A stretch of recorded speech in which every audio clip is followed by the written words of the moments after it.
So, Steve, why don't we work on classics? Tell me why we do not work on classics. To me, the proper way is you need the moldings. You need, if it's a rubber set, a filler strip, all those things, any type of gaskets, seals.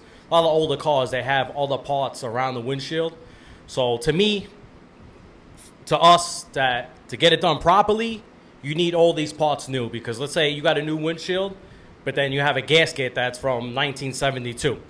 You know, a 50-year-old gasket is not going to be in good condition in these days from the weather, from the sun, getting beat up. You know, as soon as you touch them, they rip, they tear, they start falling apart. You know, metal moldings that have been in the car for so long, you know, if you start touching them, they're chrome, old school chrome. They can start chipping, flaking. You know, a lot of things happen. And then, you know, some guys, they just think it's a windshield replacement in and out. And then there's plenty of other things that also need to get replaced at the same time. So, yeah, you know, we will do it if everything is correct and the job will be finished correctly. You know, if you're just looking for a windshield replacement and you're not doing everything else, you know, it's like you're half-ass in the job. And, you know, we don't do that here at Autoglass Direct. So, what is the most common thing we encounter when dealing with a classics customer? What is the most common thing? The most common thing? I mean, most of the time, like I said, they just want to order the windshield just to get the job done, but they don't understand the fullness behind it. They're not like the cheapest customers ever? That's another thing, too. I mean, if I'm touching a classic, we're starting at like $500 an hour. Right. At least. You're looking at heavy labor because just the way those cars are built, the way they go back together, you know, they're tedious. It takes time. And usually those people want it done 175%. Yeah. But they only want to pay pay and done yesterday. 15%. And then on top of it, they don't want to supply everything that we need. So those customers are not fun to deal with. So you know what I say when they call? And we say, hey, Autoglass Direct, how can I help you? They're like, yeah, I got a 67 Pontiac. I'm like, sir, I cannot help you. Please call somebody else. We do not do classics. Why don't you do classics? I said, because we're very expensive. Well, how expensive? $500 an hour. Oh, okay. I'll call you back. That's usually how it goes. And then sometimes you ask them if the car's clean. You get there, it looks like the car was like a barn find car that they just pulled out. I paid $10,000 for this I just paint. found this thing. It was hidden in the But barn. it's wavy. It's more wavy than that aftermarket windshield you're about to put in. Yeah.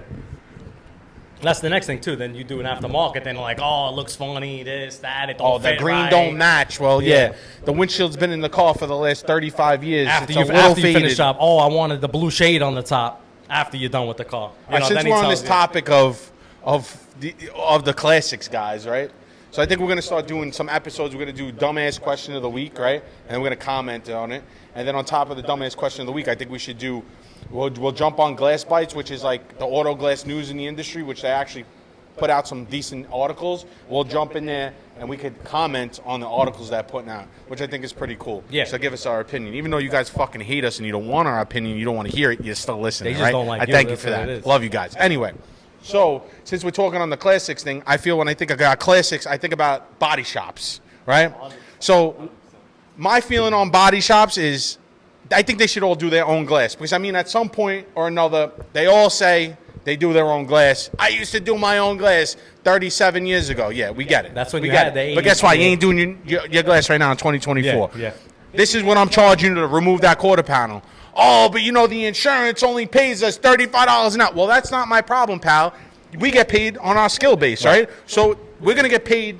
And time also. Because Well, it could time, be a double well, trip, it's not even time, it's skill. Trip. They don't have the skill to remove the part and put it back in without damaging it, right? So most quarter glasses are actually encapsulated when you're not supposed to reuse them. It's a one-time use. Yeah. But some of us have the skill, which is a dying thing. So if you guys are out there in the body shop game, doing the quarters and the pulls and dealing with these guys, you're a skilled person because it's a dying 100%. breed. If you could because save the encapsulations, anything, you could probably send 75 safe light guys there, and if one guy knows what they're doing, it's probably the guy that got the dentures in his mouth and he can barely fucking speak. They scratch their head. He's so old, he's just floating through life because he's about to fucking shit the bed soon. That's the guy that's going to be able to pull the quarter glass without fucking anything up. But otherwise, it's a dying breed. Not a lot of people do it. No. But how could you when these body shops are so damn fucking demanding? No, right? that's the and next it's problem. like, I got to deliver the car in Friday. Friday. I got to get this done. My customer. Meanwhile, the fucking customer's been waiting on parts from Tesla for fucking 17 weeks for a fucking blinker, for a fucking blinker cover or some bullshit, right? Yeah, that's it. And now it's my problem because you're trying to deliver the car because,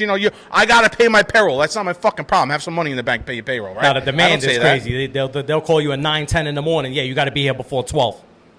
Like, it's impossible. Always a Friday. Is that always a Friday? Thursday, Fridays? Yeah, it's like the... No, it's a Friday. Yeah, It's Friday. a Friday. They got to 100%. end the week. 100%. You got to be here before 1 o'clock. So we're very, very selective on the body shops that we deal with. And oh, my God. Joe, someone shut the heat off in the background, bro. What the fuck? I'm getting Bro, it's man fucking loud. It's going to fuck the whole video up. Yo, Steve. The whole point, slide that thermostat. Take the fucking thermostat jacket all the way to the left. I didn't even realize. My face is burning. We're going to fuck all these videos up. So anyway, body shop customers are fucking...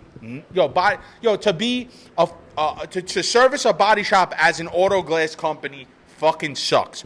Servicing a body shop, if you're doing their ADAS stuff, we love that. Love that. Send all of it to I'll us. do your radars, we love that. The radar, blind spot PSNs, monitoring, I got all you. that stuff. But guys, if you're in a body shop and you're listening to us talk right now, you got to understand that, just because we're in the auto glass industry, you automatically assume we're all cockroaches. Like, we don't fucking deserve to make money. You guys are superior to us. We're the bottom of the barrel. We're the bottom of the barrel, but hey, the motherfucking tables have turned in the last couple of years, right? It's turning. Because half you motherfuckers ADAS is weeding can't them out. even fucking do a radar. And you're telling me you're a body guy? Oh, wait, you could pull a frame on a machine, but you cannot figure out how to do a radar. That's actually pathetic. The ADAS is, through the whole industry, it's making a wave. I could get like an 8-year-old kid with an iPad, teach him how to do a radar, and he'll figure it out faster than you because you're scared. Don't be scared. Don't be scared. That's what it is. They're scared to change, You right? gotta dive in. They're You scared just to gotta change. dive in. But then there's some body shops out there, the state of the art, and those dudes they're savages. They're But those above are the guys that aren't calling us. Those are the guys that No, don't call because they us. have in-house. Because they have in-house. Yeah, They're they're smart. smart. Because it takes more time waiting around for guys to come and do the work. Well, think about right? it. Some shops we had, you go there with 10 pulls. Think about a delay. Okay. No, it's a huge delay because they can get the guys working.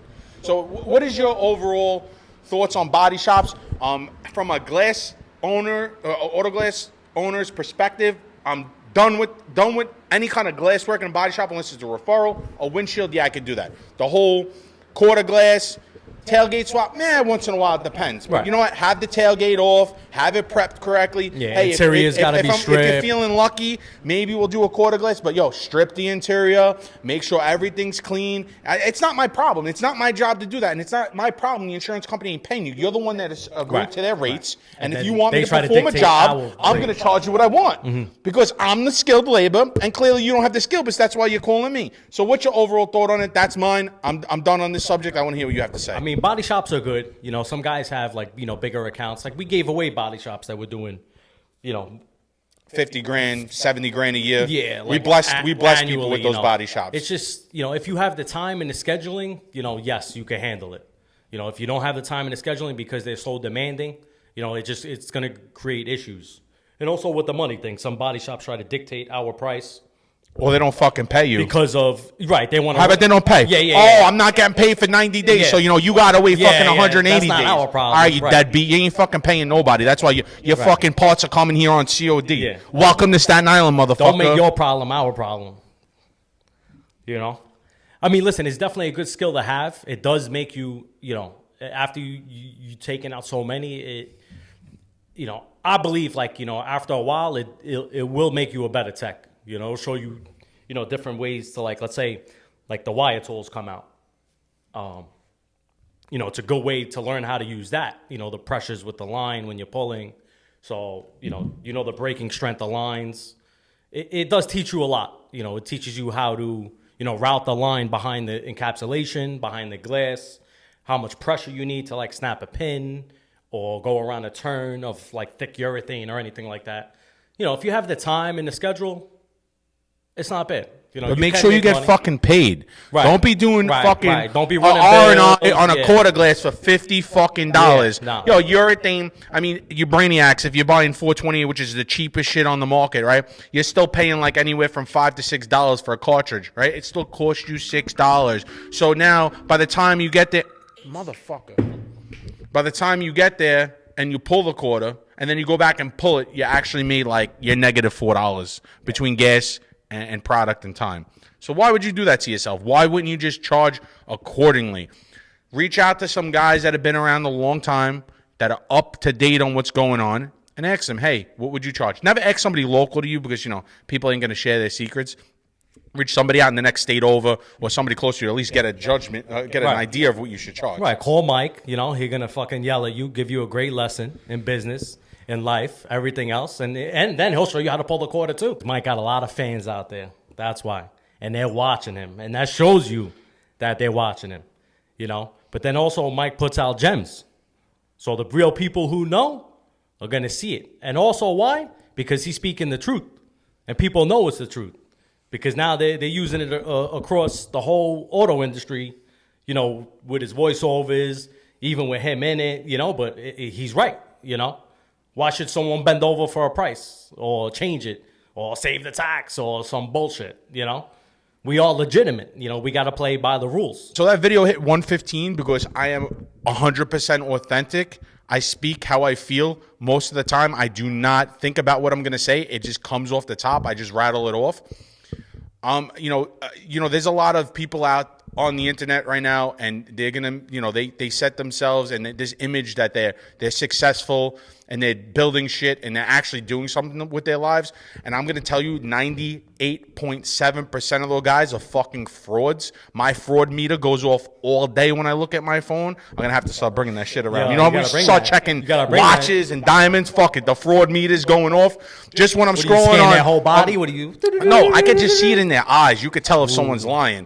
I mean, maybe I worked for the CIA at some point in my other life, and you know, I learned that skill to realize people are bullshitting. But yo, you got to be authentic. You got to tell people what you want to hear, and a lot of people are too scared to express how they really feel when it comes to anything, politics, how they feel about their suppliers, how they feel about what's going on in their life. They're scared because they're worried about repercussions. I'm not worried about repercussions, but you can knock me the fuck down, and I'm gonna pick myself back up. So no matter how many times you hit me, I'm still gonna get back up until you put me back in the fucking ground, which isn't gonna happen for a long time. So I'm here to torture the auto glass industry for the next at least 40 years, right? That's why my ass is getting in shape. I'm getting my blood.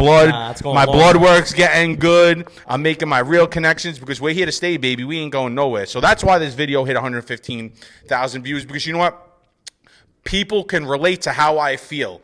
And people want to hear those things, but everybody's scared because they're worried about getting hit in their pockets. Fuck getting hit in your pockets. You know why? Because there's a lot more out there of us than there is about them. So with all this woke bullshit culture, yo, throw that shit out the window. It doesn't exist. That's not the majority, man. That's the minority. Fuck those people. Yo, speak how you feel. Voice how you are. We still live in America.